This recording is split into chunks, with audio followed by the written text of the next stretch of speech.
In today's video, I'm going to share with you how you can make your babysitting jobs easier, so stay tuned.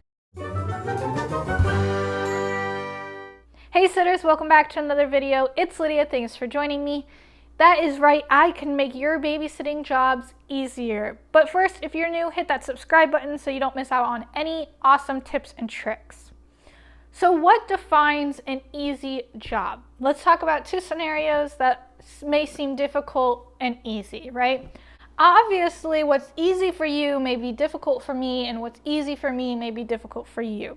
For example, what an easy job may look like is a 7-year-old that you're babysitting for a couple hours who is able to feed themselves. They like playing games with you. They go to bed easy. They don't need help going to bed. They take a shower. They don't need help doing that. And then once they're in bed, they stay in bed.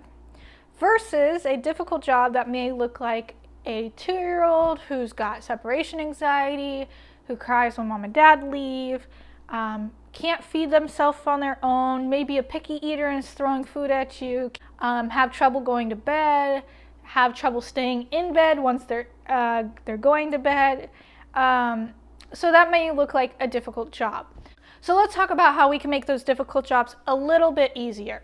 Now, first things first is distraction. I love and always will stand by the distraction of children, keeping them distracted while parents are gone in the initial first 15-20 minutes. But some of my families do like to say goodbye to their kids, and that is great. Some ask me to distract them while they slip out the front door. But if I know the kid has separation anxiety, I tend to ask the parents to say goodbye to the kid so that they're not in a panic when they realize that mom and dad disappeared and they don't know where they went. So, but that's when distraction comes in, when I get them onto something else. So if the parents say goodbye, I have something ready for that child to do so that they can get excited about it, whether it's an activity or my babysitting bag, a craft kit, food that we're making or baking.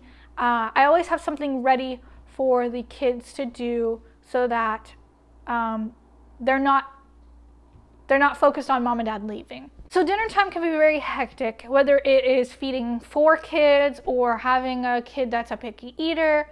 But to make it less hectic, you really want to be knowledgeable about dinner time. So before the parents leave, you're asking what is for dinner.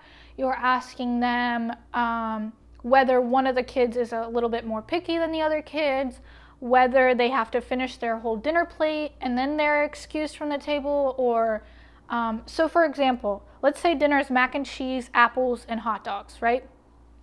And I'm feeding 4 kids. I have come across that some of the kids do not like apples, right? So the parents, before the parents leave, I ask, does everybody like apples? And if they say, oh no, so-and-so doesn't, well, what substitution can I give them, right? So it's not like they're just not eating their fruit. We're substituting something in there for them, so they're still enjoying dinner, having their dinner, getting their fill of dinner, but it's not, I don't like this, and then everybody jumps on the bandwagon of, oh yeah, I don't like this either. It's already planned out. I make sure that I prep the plates before I even tell the kids the dinner's ready, so I make sure everybody has a hot dog on their plate, it's all cut up, they have mac and cheese, they have their apples on their plate, they have drinks. I set it at the table, or I have one of the kids help me set it at the table, and then I say, all right kids, it's dinner time. That way it's not, oh, I want more of this or more of that, or I don't want that. It's on their plate, they sit down and they eat it. Nobody gets up from the dinner table until everybody's done. That way nobody feels like they're missing out because they're eating dinner instead of playing. That helps children eat the rest of their dinner plate if there's nobody else playing video games or something like that. So just being very knowledgeable about dinner time, making it easy and a group thing. Like everybody sits down at the table, eats dinner, and everybody gets up and cleans their plates.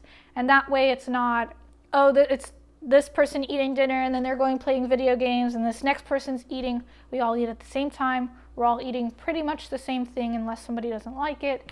And we're eating as a group.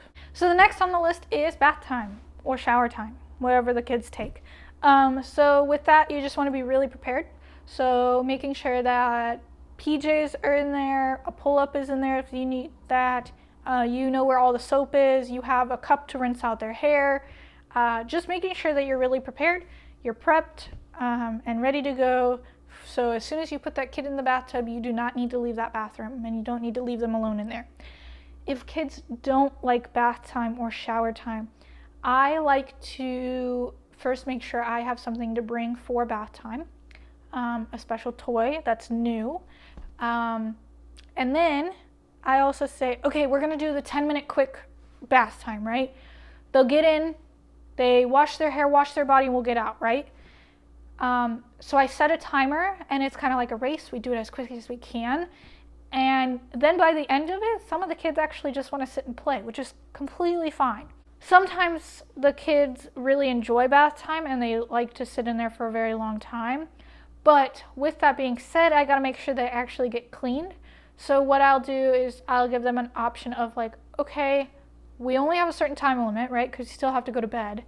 So you can either wash now and then play, or play and then wash later.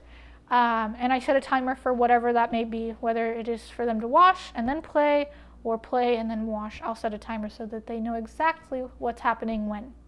So let's talk bedtime. A lot of kids struggle with bedtime.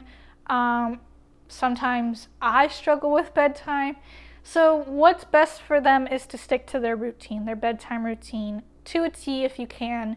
That way that they know it's bedtime, there's nothing they can do to get around it, and they can't take advantage of you, pretending like, oh no, we actually do this before bed, or we do this. You know the routine, so they can't really get by on excuses. I also like to, an hour and a half to an hour beforehand, start doing like wind down activities, relaxing activities, low-key activities, such as puzzles, yoga. There's a bunch of kids yoga out there on YouTube.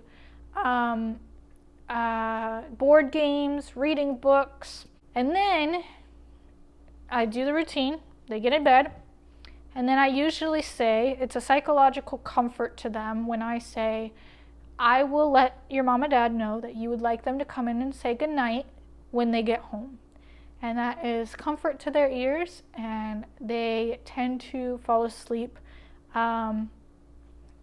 knowing that mom and dad will come say goodnight, whether they do or not. I know that sounds really bad. Some parents, they're like, no, I'm not waking my child to say goodnight. He's already asleep, which is okay. Yeah, I don't blame you. You hired me to do that for you, but the kids do feel comfort when I say that to them.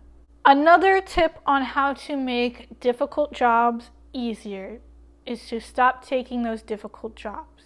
However, I challenge you to always accept those difficult jobs. That way you are expanding your knowledge and you're learning in those difficult situations under different rules or household rules, and you are really learning and bettering your skills. So yes, you can take the easier route and just not accept the difficult jobs and always babysit for the 7-year-old who can feed himself and shower and put himself to bed and stays asleep. But you will learn from that 2-year-old who has separation anxiety on how to deal with separation anxiety a little more, or how to deal with a picky eater, or how to make bath time a little bit more fun for those who just don't enjoy bath time. So I really, really challenge you to take on those difficult jobs so that you can better your skills. If you guys have any questions, please let me know down in the comment section below. I appreciate you, and I'll see you in the next video.